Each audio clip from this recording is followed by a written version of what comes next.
Hi, I'm Brian, or Fat Dad from Fat Dad's Woodshop. Splines are an excellent way to reinforce a mitered or a beveled corner joint.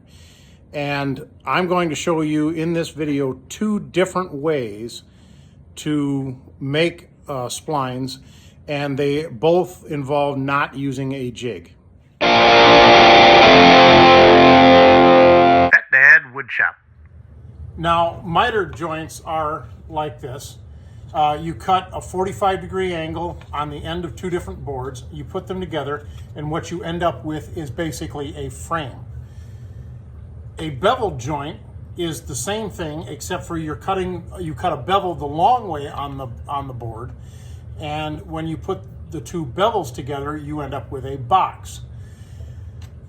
Either one of these can be reinforced with a spline, and the techniques are the exact same regardless of which one. Now, this material is probably too thin for a spline, but this is just an example. But I will, these are very solid, these are very solid joints to begin with. They're actually surprisingly strong without the splines, but the splines add a certain amount of decoration, and they do add a little bit of strength. Now, the first method I'm going to show you is actually with a biscuit joiner.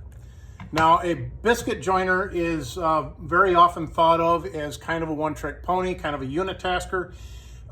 It's usually used for putting together panels where you would cut a slot with the little saw blade that's in the end here, in the end of, or the side of a piece that, or two pieces that you have to put in a barrel, and then you put these little biscuits in between them, and it would help them line up and add a little bit of strength to the panel. And it works just fine to do that kind of thing. But what you can also do is you can put spline slots in your beveled joint, and it will reinforce that, and this works really quickly. Some people don't like this method because they don't like the looks of it. They think that it's too rough, but I've actually made, I disagree with that opinion, because I've actually made things that I was very happy to display. So that's really a matter of opinion.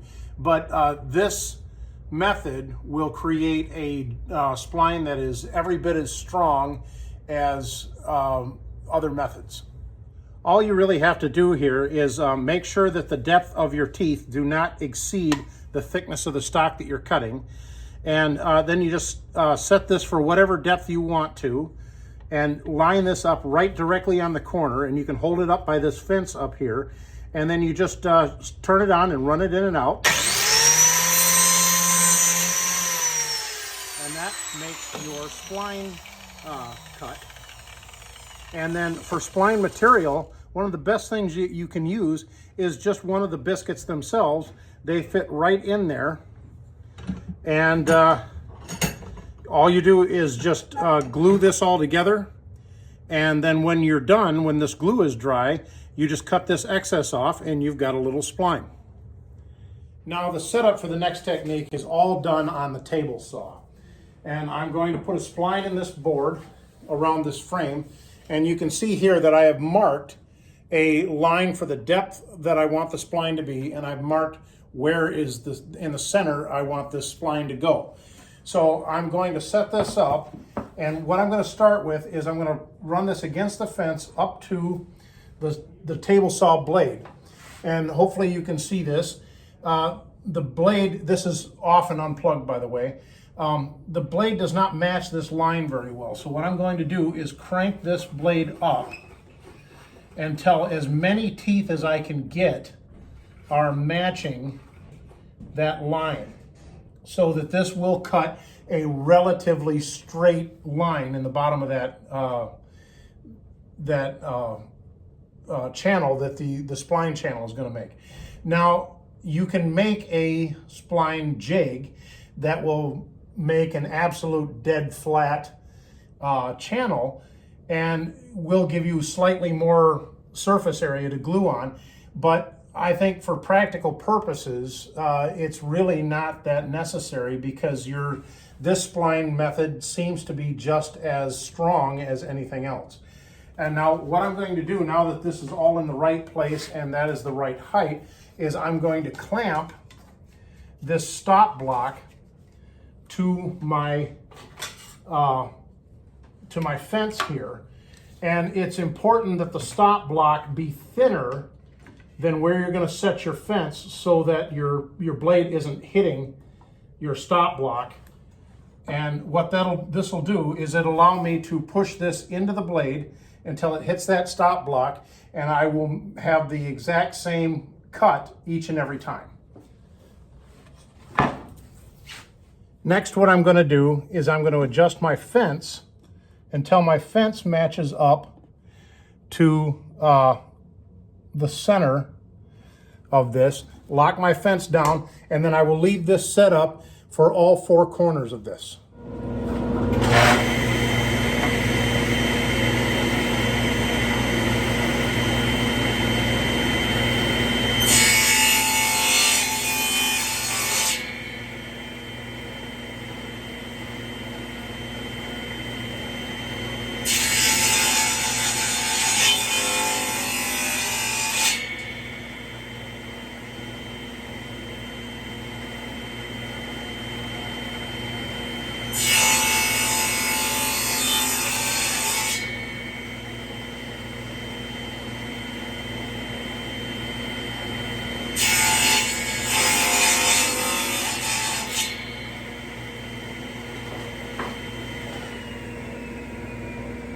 Okay, next I'm going to need some spline material, and for that I'm going to only need a couple of pieces of scrap and whatever I'm going to make my splines from, and the piece that I'm going to use has to be big enough where I can hold onto it and still keep my hands far from the blade.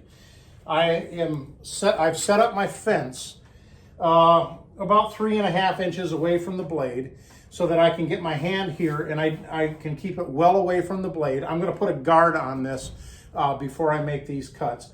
But what I'm going to do is I'm never going to move my fence until this particular operation is done. I'm going to take my scrap and I'm going to cut two identically width pieces at about 3.5, whatever this fence is set at. It doesn't really matter. I'm going to cut those off and they're going to be the same width from each other.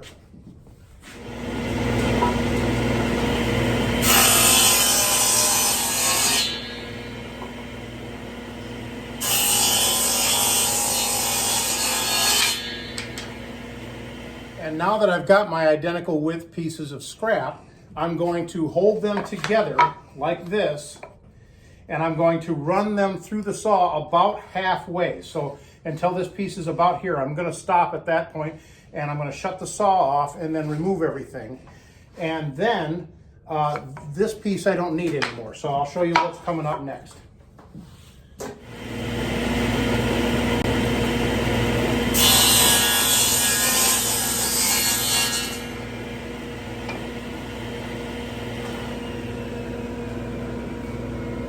Now, since I haven't moved my fence, what that's done is it has cut a slot in that second board that is exactly the width of my blade.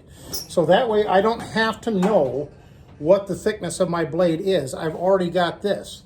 And since I haven't moved my fence, all I'm going to do now is set this against my fence with this little shelf sitting here. And I squared that shelf up with the bandsaw.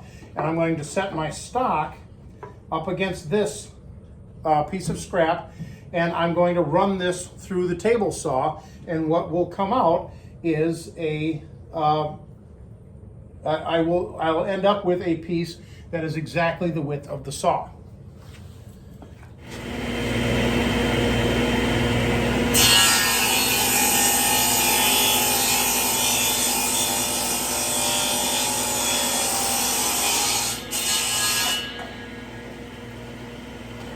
As you can see, this fits in that slot quite nicely. So now I've cut that spline material into these little triangles, and as you can see, it just fits right straight into there. It's bigger than the slot. Obviously, it overshoots the slot. I'm going to glue these into place, and after that glue dries, I'm going to cut them off. You can cut them off with a flush trim bit on your router, or you can cut them off with a handsaw or whatever. But I'm going to cut them flush and sand them, and then it'll be all done. This project has a little ways to go, but these splines are turning out really nice. Pet